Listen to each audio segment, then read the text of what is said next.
One morning, as Everett Langston stood by the tall window of his corner office high above the city, a porcelain cup halfway to his lips, gazing out at the gray river bending around the skyline the way it had for generations, a quiet voice spoke from the doorway. "Check your coffee, sir." The voice was so soft that for a moment he thought he had imagined it. The cup smelled the way it always did, dark roast with a thin curl of steam, and that small, clean note of cardamom his assistant added because his late mother had once done the same when he was a boy.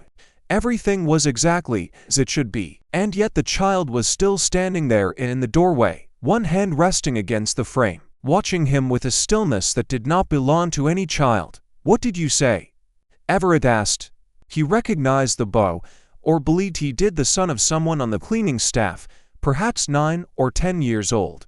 He had seen him a couple of times in the lobby recently, once sitting on a bench with a paperback, another time waiting near the service elevator with a small backpack slung over his shoulders. Everett had never spoken to him, only offered the polite nod he gave to people whose names he did not know. The boy had nodded back.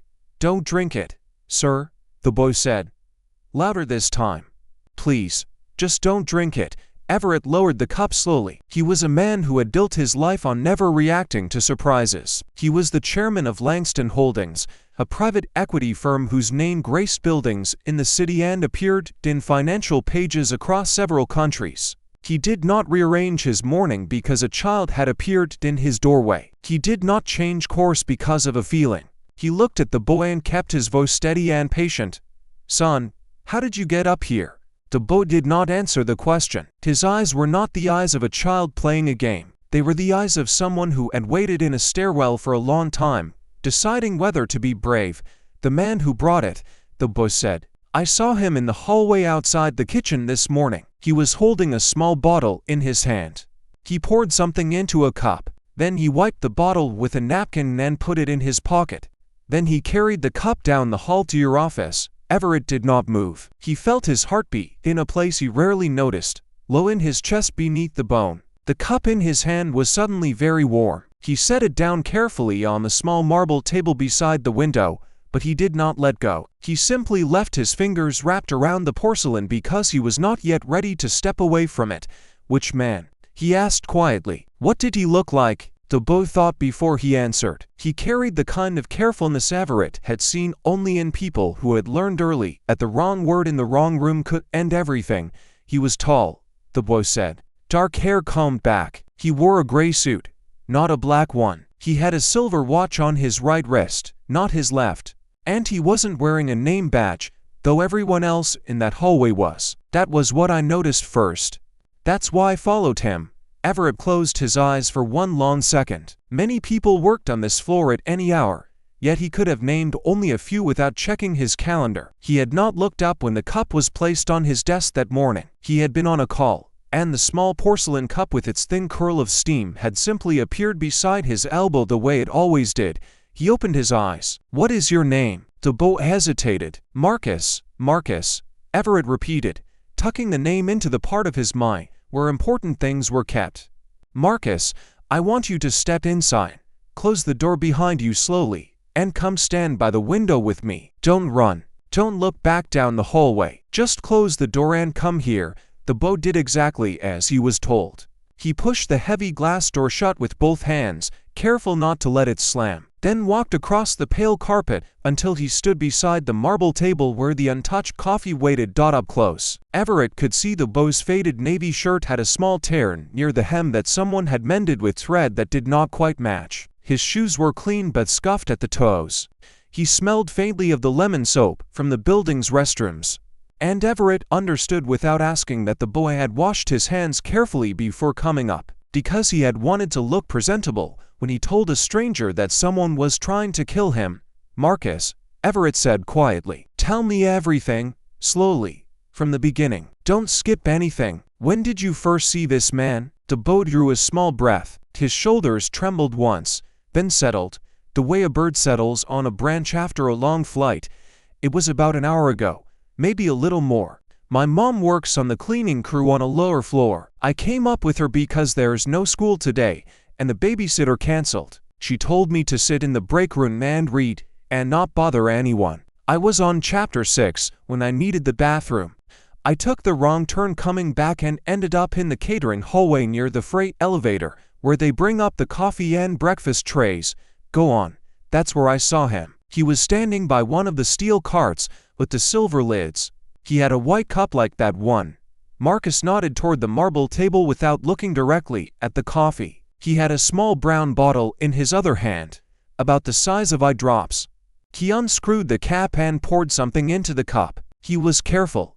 He counted the drops. I saw his lips moving, maybe 4 or 5. Then he screwed the cap back on, wiped the bottle with a napkin, and put it in his jacket pocket. The inside left pocket. Everett listened the way a man listens when he understands the rest of his life may be decided in the next few minutes. And then, he picked up the cup and walked toward the corner where the sign says Executive Offices. He followed the arrow. I followed him, but I stayed back so he wouldn't see me. He took the small private elevator at the end, the one that needs a card. He had a card. He swiped it. The door opened. He got in. It closed before I could see which floor he pressed. What did you do then?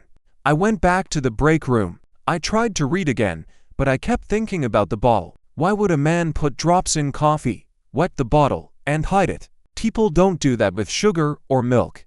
People don't hide their hands when they're doing something aloud. Marcus looked up, his eyes steady.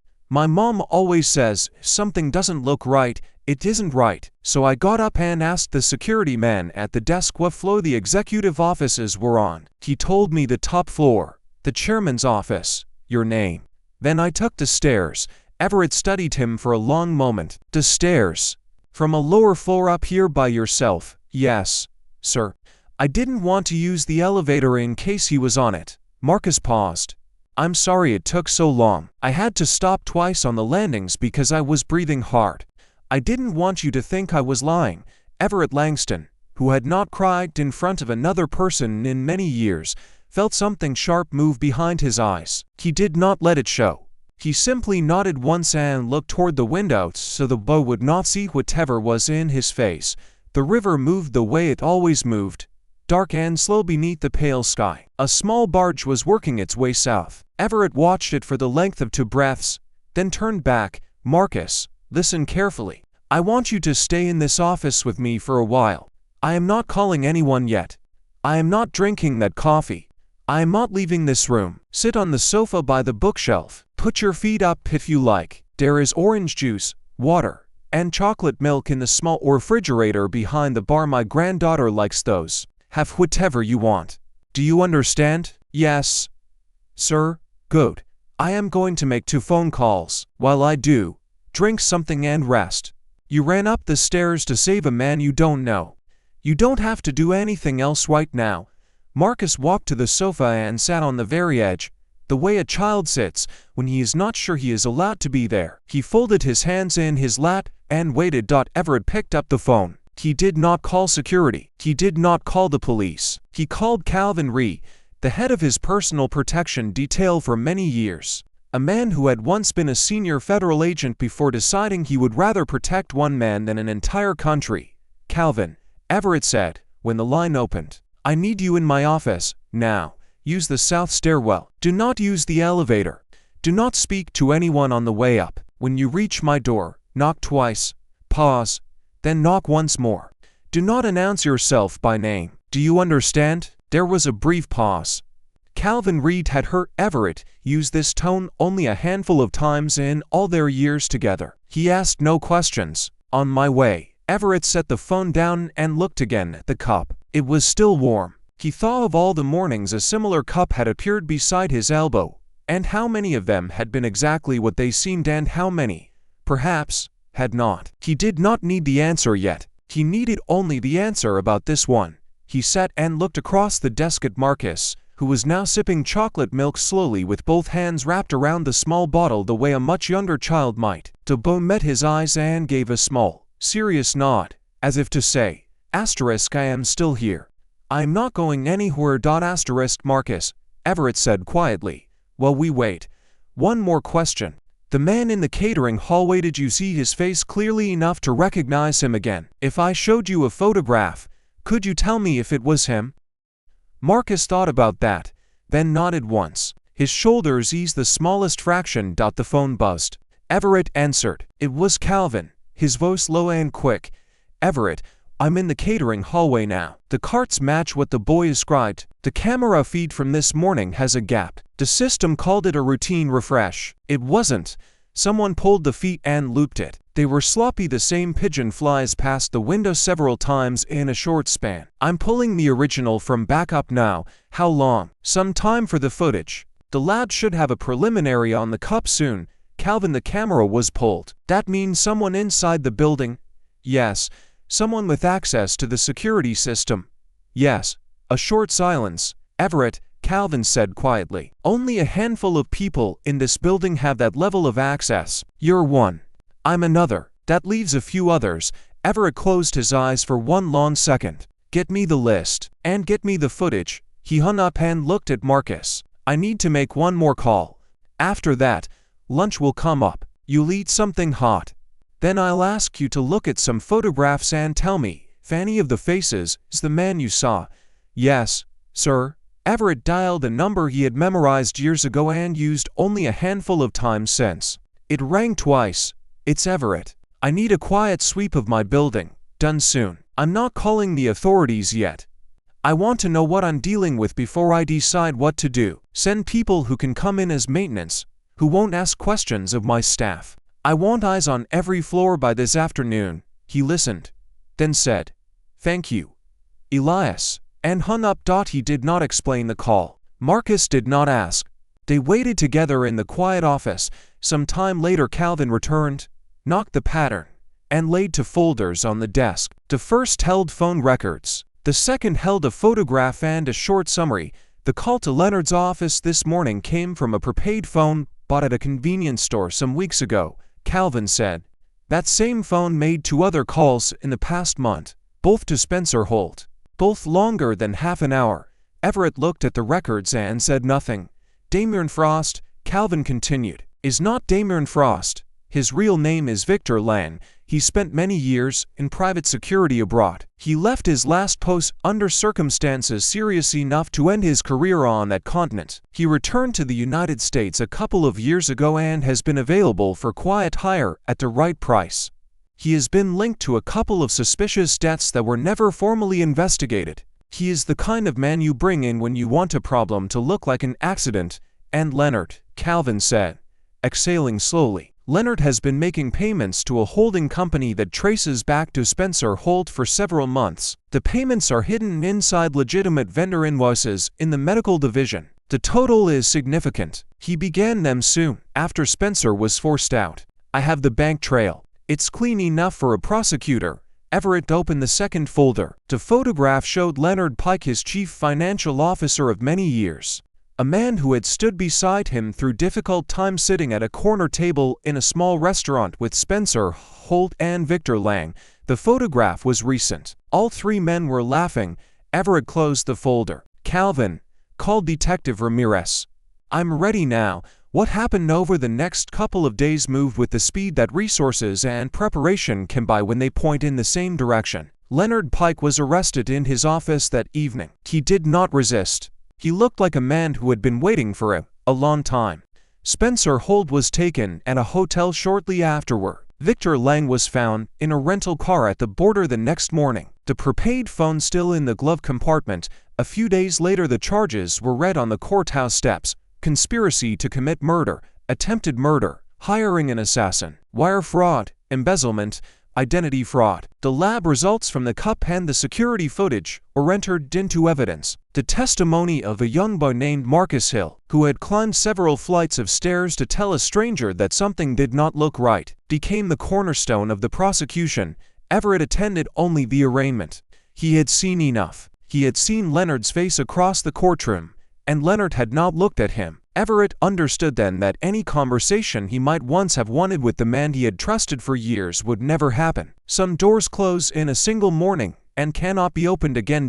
In the weeks that followed, Everett's life rearranged itself in small and large ways. He restructured the leadership of Langston Holdings. He brought in an independent firm to audit every contract Leonard had approved. He strengthened the building's security protocols in ways he should have done years earlier. He stopped drinking coffee he had not watched being poured. He began taking the stairs in the mornings every flight several days a week. He thought of Marcus Hill on every one of those climbs, Doreen Hill and her son's stay at the country property for several weeks. After the first couple of weeks, Doreen stopped sleeping with the lamp on. After a month, Marcus had finished several books from the library Everett had not even known he owned and had started another. They walked each morning along the pond behind the house and ate dinner at the long oak table in a kitchen that had stood mostly unused for years. The housekeeper, Margaret, told Everett on the phone one evening that the place had not felt like a home in a very long time, and that it felt like one again. Everett drove out every Sunday. On one of those Sundays he sat with Doreen on the small porch overlooking the pond, while Marcus practiced casting a fishing line he had received as a gift from Raymond a couple of weeks earlier. The afternoon was warm. The water was still. Everett had brought a folder. He set it on the table between their chairs and left it closed for a long time. "Mrs. Hill," he said at last, "I have been thinking about what I owe you. I have been thinking about it for several weeks. I do not believe I can ever pay it in full. There is no number that would be the right number, but there are some things I can do, and I would like your permission to do them." She looked at him and waited. "I would like to pay for Marcus's education from now until he no longer wishes to be in school, whatever school or subject he chooses. I would like to establish a trust in his name that does not depend on my being alive to administer it. I would like to offer you a position in my company, any role that interests you, at any salary you name, with the understanding that you may also choose not to take it, and simply allow me to make certain the two of you never again wake wondering whether the rent will be paid on time." She was quiet for a long moment, watching her son by the pond. "Mr. Langston," she said finally, "I do not need your money. I have never needed anyone's money. I have needed only enough to keep my son fed, warm, and in school, and I have always managed that. So I will not take the position, and I will not take the salary." She paused. "But I will let you pay for his schooling, because that is for him and not for me. And I will accept the trust, because his father would have wanted him to have something his father could not give him. And I will accept your Sundays for as long as you wish to bring them." Everett did not speak for a moment. "Thank you," he said quietly. "Thank you," she answered. They sat in silence and watched Marcus cast his line over the water. He was not catching anything. He did not seem to mind. There are stories we tell ourselves about how the world works, about who matters and who does not, about which leads are visible and which are not. Most of those stories are wrong. Most of the time, the people who save us are not the ones we expect. Most of the time, the warnings come from voices we have been trained not to hear, in hallways we do not walk, from children whose names we have never bothered to learn. Marcus Hill climbed several flights of stairs one morning to tell a man he did not know that something was not right. He did it because his mother had taught him to look at things. He did it because his father, in the last minutes of his own life, had pulled a bus over to protect strangers. He did it because, in his family, doing the right thing was both the simplest and the hardest thing in the world. Pay attention to the small voices. Learn the names of the people who clean your buildings, drive your cars, and hand you your coffee in the morning. Never assume that the most important person in your life today is the one whose name is already on your calendar. Sometimes the bravest voice in the room is the smallest one. And sometimes all it takes to change the entire course of a life is a few quiet words spoken by a child who refused to look away. If this story moved you, please tap the like button, share it with someone who needs to hear it, and subscribe to the channel so the next story finds you too. Tell us in the comments where you are watching from, and remember always to listen to the small voices in your life. You never know which one might save you.